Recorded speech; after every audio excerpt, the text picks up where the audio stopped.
Oh. Ah, oh my. Hello, I'm Sarah and this is Kate. Hi guys, we are back again, and this time we are gonna watch a video explaining and diving deeper into The Oldest View. We are gonna watch the Film Theorists YouTube channel, and they have a video analyzing The Oldest View, and we are gonna check it out and we're gonna learn more. Hopefully, maybe. Are we? I hope so. We're going to learn something. We're gonna learn one way or something. the It other. is a little bit of an older video, but it's still gonna break it down, I think. So I'm excited for that because we had a whole bunch of questions when we watched The Oldest View. Here we go. That's not Oh, me. I like that. I like that. Run. Did they make this? Oh. I am trapped down here. Oh, All the exits are closed and it's after me. I don't know if anyone will ever see this, but you need to know that... You need to know... oh, Ah! Oh my fuck. I didn't see it was there right Hello, away. Internet. Welcome to Film my God. Theory, the show that Your reminds you scream to never scared me trespass more. on private property because you might just get stuck in an analog horror series. Ladies and gentlemen, Kane Yeah. Sixels has done it again. Taking a break from working on his Backrooms feature film to give us a brand new series known as The Oldest View. And while the Oh, series I didn't certainly realize draws a that lot they of knew that ideas and this inspiration film from was, Kane's like, in the Backrooms making so videos, long ago. something that the series itself Yeah. calls out. This is literally like the Backrooms from TikTok. It is still very much its own thing. In case you've missed this one, The Oldest View is a more cinematic piece than Kane's previous Backrooms videos, combining his trademark found footage style with a couple of scenes that are more traditionally shot. In the series, we find ourselves behind the camera of a college YouTube vlogger named Wyatt. In what starts off as a normal Wyatt. hiking vlog, Rest in Wyatt peace, takes my us guy. to a weird hole that he found at the R.I.P.. base of a large tree, revealing a staircase that descends straight down into the earth and out of sight. And as any good YouTuber would, Wyatt decides to enter this obviously dangerous, mysterious stairwell, all in pursuit of that sweet, sweet content. At the bottom, almost a mile underground, he finds something completely unexpected, an abandoned shopping mall. But unfortunately for Wyatt, though the Bubblegum. mall's Bubblegum. devoid of human life, he isn't alone. Slowly, he's stalked by a mysterious monster, a large Your paper-mache friend. statue My on lover. wheels pulled straight out of the uncanny valley. A statue who seems to hate the fact that his home has been disturbed. Let me tell you, I wasn't sure that Kane was going to be able to recapture the mysterious and horrific lightning in a bottle that he found But he with the did. Backrooms. But He it's sure been a while did. since Sure a piece of media like did. this has kept me at Jinx. the edge of my seat. And of course, Coke? just like with the Backrooms, Kane has packed Yeah, this you thing owe to me the like gills 5 with I know. tons of hidden One day lore I'll and give blink them and you'll to miss it you. references. In other words, it was practically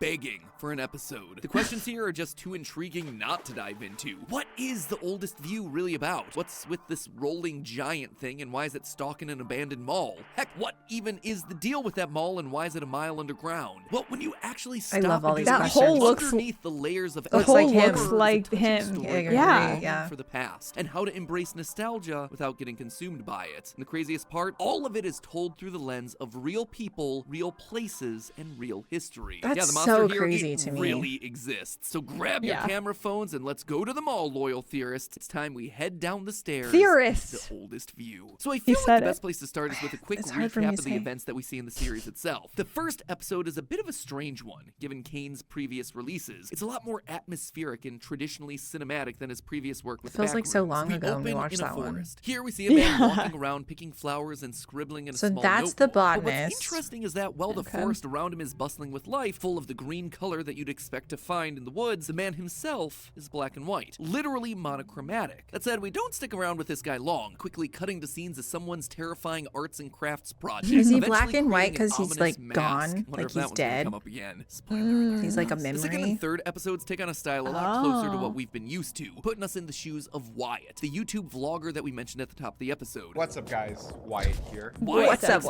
viewers guys? down the mysterious stairwell that he found in the middle of nowhere, descending down and out of sight before eventually finding himself in that abandoned mall. After exploring around for a bit, Wyatt finds that all the stores are closed and that the exits of the mall just lead out to rock Exits. walls. But while it seems Wyatt is alone at first, he eventually runs into this nightmare fuel. This isn't just some weird modern art piece. This creature monster, known as the Rolling Giant, starts to follow Wyatt around the mall, an inanimate object somehow coming to life and stalking him. I'm leaving. I'm trying to leave. Deciding that the views just aren't going to be worth it, Wyatt heads back to the stairs where he entered, only to find that he's been caved in. He's trapped in here with this murderous paper-mache monster and No, only he's a few not options. murderous. While running from the creature, Wyatt finds himself that's in the mall's debatable, backroom Sarah. hallways, eventually leading to an office space that has a map of the mall and directions to another exit. But as Wyatt leaves the office backrooms and heads back into the main part of the mall, it's changed. It's become overgrown by plants and wildlife. Undeterred, Wyatt begins climbing for the exit that he found on the map. Unfortunately, the rafters collapse and Wyatt falls, only for the episode to once again shift into a more cinematic atmospheric scene, similar to those of the first episode. Here we see Wyatt's corpse and broken phone laying in the dirt of the same forest from the beginning, as the giant looks on, hidden in the trees.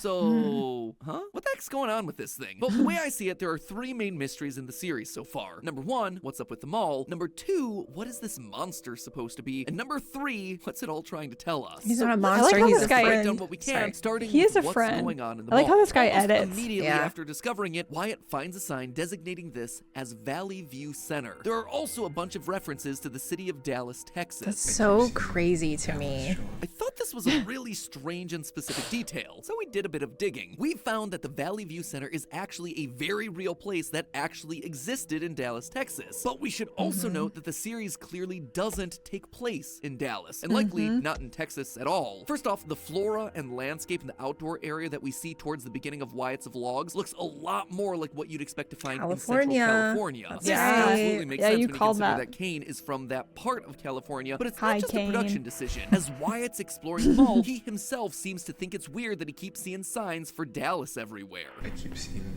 Dallas show up, but I'm not sure if it's talking about the city. But I've seen like 2 Texas shops, and it's on a lot of signs.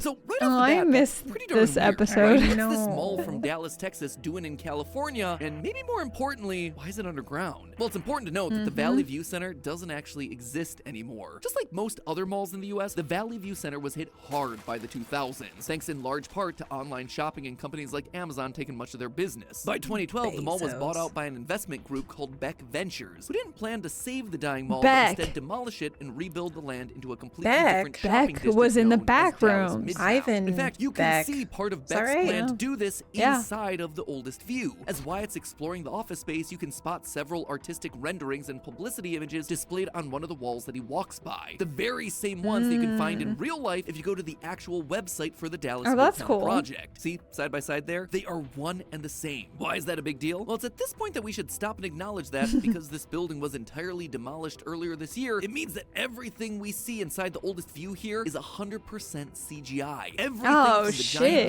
AMC Crazy to the how name good eat he vegetables is at start that. with the B sign, all painstakingly recreated digitally. And if the comments from Dallas locals are any indication, he did a bang-up job of bringing their memories to life. I don't just bring that up to show how impressive Kane's work here is. He chose this specific mall and these specific assets on the walls for reasons. And it all comes down to the rolling giant that stalks Wyatt throughout the video. Why? Well, this leads us to mystery number 2. What's the deal with the monster? Follow me here. Like most cities do, Dallas is no stranger to gassing up their local celebrities that either came from the city or helped put the city on the map. But while most other cities would just leave it at building statues Oh my or naming God. buildings after that famous person, Dallas does something a little bit different with their Where's the metaphorical penis giants. building? They turn them Yeah. into literal giants. See, in 2012, a group of local Oh. artists in Dallas organized something they called the Parade of 2012. Giants, where many famous Dallasonians from the That was a city's past lifetime would be ago. lovingly I know. recreated as large I was in statues. college Statues that would then. then get rolled through the streets. You see where You I'm could going have with had this a one, right? giant At the rolling same by your time as the window. Parade I of could Giants, have. Before the Valley View Center was sold and demolished, And I'm many of those really sad I storefronts missed were rented to out. local artists Yeah. to showcase their work in a push known as the Gallery at Midtown. This has become a haven for local A Dallas haven. artists A while this mall haven. is undergoing a transition. Something we see referenced not only on the first sign that Wyatt comes across, but also all across the mall. One of these artists was Kevin Obregon. We can actually see his studio Obregon. among others as Wyatt strolls stairwells across the mall. And the giant that he created for the parade? Yep, it is one and the same with the giant that we see stalking Wyatt throughout the mall. A statue who was the literal poster child for the Parade of Giants. So if these statues are meant to be real people important to Dallas history, who is this giant based on? Well, according to the description for the third episode, the creature is credited to Obregon and named the Julian Reverchon Giant. If you didn't know, and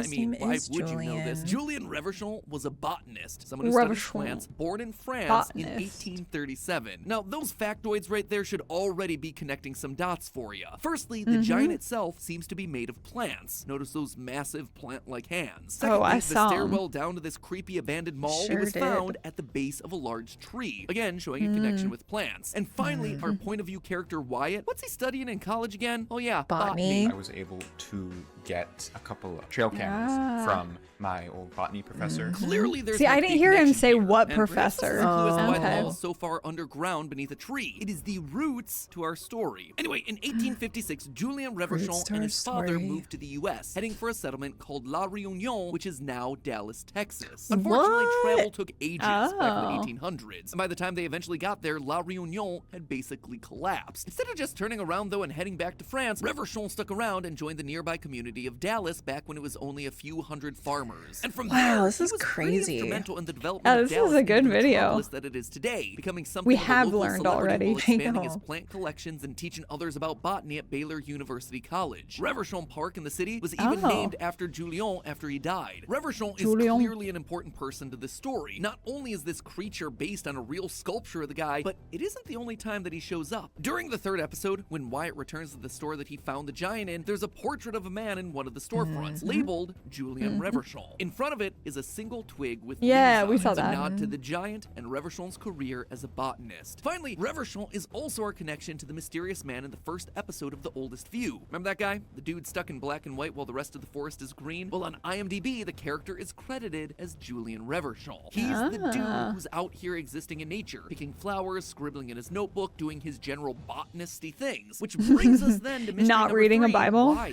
What does any of this even mean? This series clearly has a lot of very specific, very regional references to real-world people, events, and history. This stuff was not put here on accident. This isn't meant to be a bunch of Easter eggs or random decisions. This all means something, and I think we can decipher it starting here, in the back rooms of the mall. While in the office, Wyatt finds himself a piece of paper that describes fire safety protocols for the Valley View Center. It is very detailed. It even refers to several other documents with numbers on them, each with a specific purpose. But if you break down the numbers, they all have hidden meanings. They're all Holy dates that shit. describe very specific periods of time. Document 1855-1857 can be broken fucking down nuts. into the years 1855 and 1857. Like, how does he come up with this the exact stuff? date range that the La Reunion settlement outside of Dallas existed. Oh Remember, my this was the place God. that Reverchon was leaving France for, before the community collapsed and Reverchon was does forced his to move to mind Dallas. do The next this? document, 1973-2023, refers to the dates 1973 to 2023. If you dig into the history of the Valley View Center Mall, you'll find that it was first built in 1973, and that the last remnant of it was demolished earlier this year in 2023. And finally, the third document references 1837 and 1905, the years Reverchon was born and died. But we can actually take things even deeper by looking at the instructions attached to each of these numbers. See, these aren't just Easter eggs, they're clues to tell us what the series is trying to say, at least thematically. Document 1855-1857, the one referencing La Reunion, refers to emergency assembly points, places to safely gather in the event of a fire, described as a safe distance from the building if it were ever to have structural issues from damage. If this is meant to be where you go in the case of an emergency, it cannot be a coincidence that the numbers are pointing to a town that ultimately didn't survive. It's pretty ironic. One that's even more interesting, though, is document 1837-1905, the one pointing to Reverchon's life. This one is talking about what people should do if the exit routes become inaccessible. In other words, this document seems to be thematically telling us the way out of this situation. The way to solve Wyatt's problem and escape from this danger is going to be looking at Reverchon himself, his life, his decisions, what was important to him, and what the giant represents throughout the series. What do I mean by that? Well, think about what we actually see the Reverchon giant doing throughout the videos. He aggressively follows Wyatt and spooks him, but he doesn't kill Wyatt. Is it? In fact, the only real indication that we have of what the giant's after, as the giant corners him, Wyatt asks, What do you want?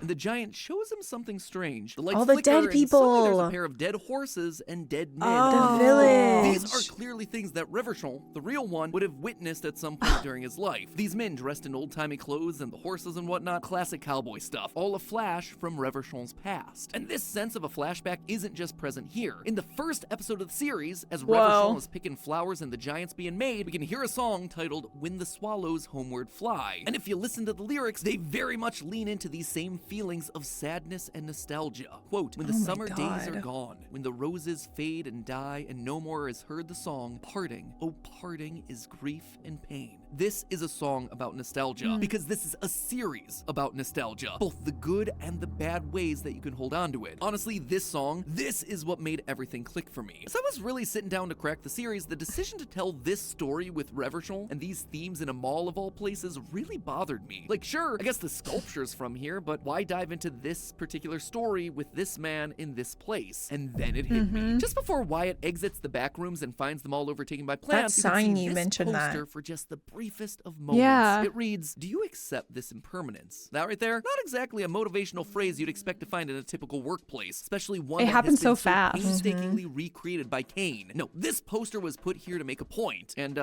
know what's truly impermanent in this series? The mall. It's gone. It is a vacant lot in Dallas, Texas now. Evidence of its impermanence for all to see. That is what the oldest view is about. It's a nostalgia trip for anyone from the area. And you don't have to take my word for it. Out of the nearly 17,000 Oh my comments God, left on and the the third trees are episode at gone the time because that the I'm mall writing was this, put in Kane place. chose to like just 4 of them. Each one mentioning the strange sense of nostalgia that they got from seeing this mall that they remember but will never see again in real life. Even if you aren't from Dallas, if you're a certain age range, you're probably still going to be feeling a similar sense of nostalgia. Sure, almost everyone who's watched or will ever watch The Oldest View will have never stepped foot into the Valley View Center, but malls You were have. very much I a have. ubiquitous part of American culture for Crazy. decades. But as more and more of life has shifted online, it is harder and harder for malls to stay in business. Many have closed their doors forever, with estimates saying that only 700 are still open in the US Wow. in 2022. Nostalgia is a powerful Jeez. emotion. It's bittersweet. It also brings a certain type of comfort. Scientists have used nostalgia to alleviate depression and homesickness in soldiers, and I think that is the feeling that The Oldest View is trying to capture here despite the spoopy, scary imagery. Look back at those comments that people from Dallas left about seeing Valley View in the video. None of them were sad. They were grateful. They were happy to reminisce about this thing that was a part of their lives and is now forever gone. They were able to bask in that impermanence one final time. It was important to them to honor that memory and not to just milk it for clout and then run away from it afraid like Wyatt, which is why he eventually had to die. Impermanence is the way of nature. It's the way of life. All things eventually come to an end, and you either embrace that or else you're fighting a losing battle. That's something a botanist like Damn. Reverchon would know all too Yeah, well. that's deep. But That hey, is really that's deep. just a theory. A film theory.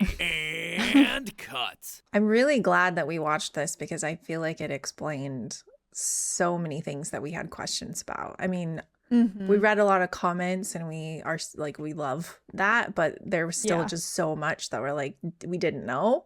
So, wow, it makes me feel, I almost feel like I like this more than the Backrooms.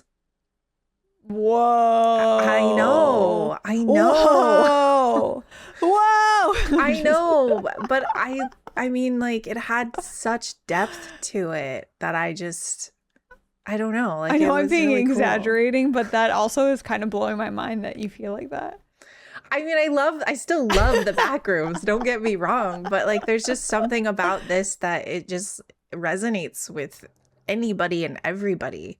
And like, time is changing and we can't stop it. And then I don't know. I just really love this metaphor. I like it. I like it a lot. What do you think? Yeah. I was going to say, I definitely learned from the comments. So again, thank you for telling us. Yes. It made me laugh that someone was like, drink every time they say, is this real? Because I'm like, the fair. Yeah. But We would be now so we drunk. know. Yeah. Oh my God. But now we know the mall was actually all CGI. Like, you know, so we did learn a few things. I think like a lot of the questions too of like, is this real? Is this parade real? Is this based on this real mall, these real people? I didn't realize that everything was literally real. Yeah. So that is crazy to me. And just like, how did his brain think of this? Like, I thought he was from California. So why this particular mall? I don't, I guess there's still some questions that we have. Yeah. And I guess it's kind of like he said, like that it's, even though he's from California and this is in Dallas, so it's not like it's like his own hometown mall. It's like it still had that nostalgic piece. It still had that mystery of like something unique with the giants. You know, so like I could kind of see like, I mean, again, I would love to know more about his brain because it is crazy in the best way possible. Yeah. But I could see how like this was something that kind of stood out to him that like, actually, I guess I would, because I know that this guy was saying that this is all like a theory, but it's like, it would be cool to know like where this stemmed from, like from Kane's like mouth, like how, like where his creative process started and how he connected all of it. But I did want to say, looking at this scene, you know, when we watched the series and the dead horses, like when that flashed and stuff, and in that moment, you know, we're coming off the back room, so like we just think like, oh, spooky scary giant, he's gonna kill us. It's really cool to see like what that metaphor of like the everything dies, everything ends, that flashing, like, what do you want, flashing the horse, like to have context of that is like super cool. because that didn't make any sense in the moment, and now like learning that really the giant is a representation of the botanist and his life, and then you see like the tragedies and the death that he faced, and it's kind of like, what do you want? It's such a like big open question, you know. Even that piece of like Kane, or not Kane, Wyatt had to in this series die to prove that like that everything ends. But then it was like in the series, like he died, but then he came back to life and then continued. So it plays off of that, like he followed through with that feeling and that concept. But then he kind of like gave us that like second, because, you know, he came back to life in a sense, but it's, did he come back to life, or was Kane just telling like two stories in one moment? Yeah. I don't know. Because then it's like he lives, he moves on, and then now he's faced with that quiet, like reflected, like the last video, just walking around the mall, like remembering, reminiscing. Yeah.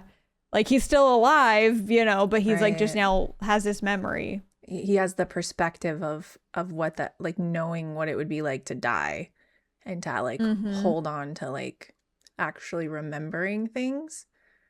See, I don't know. I think I like this more than the back room.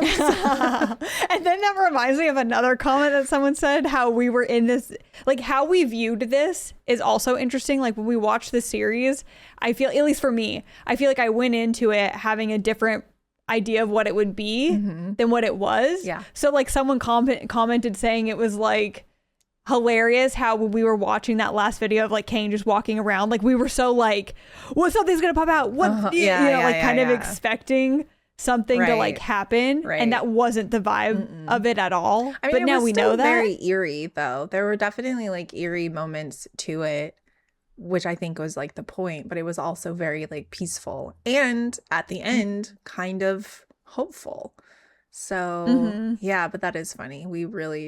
We had no idea what we were walking into. We are going to end the video here. Thank you guys for all of the support, all of the comments. We read them. We love them. We will definitely be checking out more things that you guys have recommended.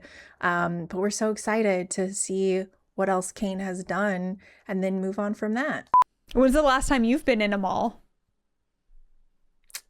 A long time. Maybe we need to go visit a mall, Sarah. I mean, I'm not saying we need to go to the mall. I'm just saying we should find a mall. We should find a mall that is either closing or closed. And we should have an adventure with it.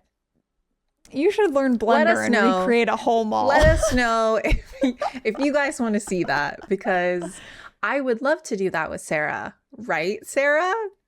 I would love for you to do that by yourself. That's rude.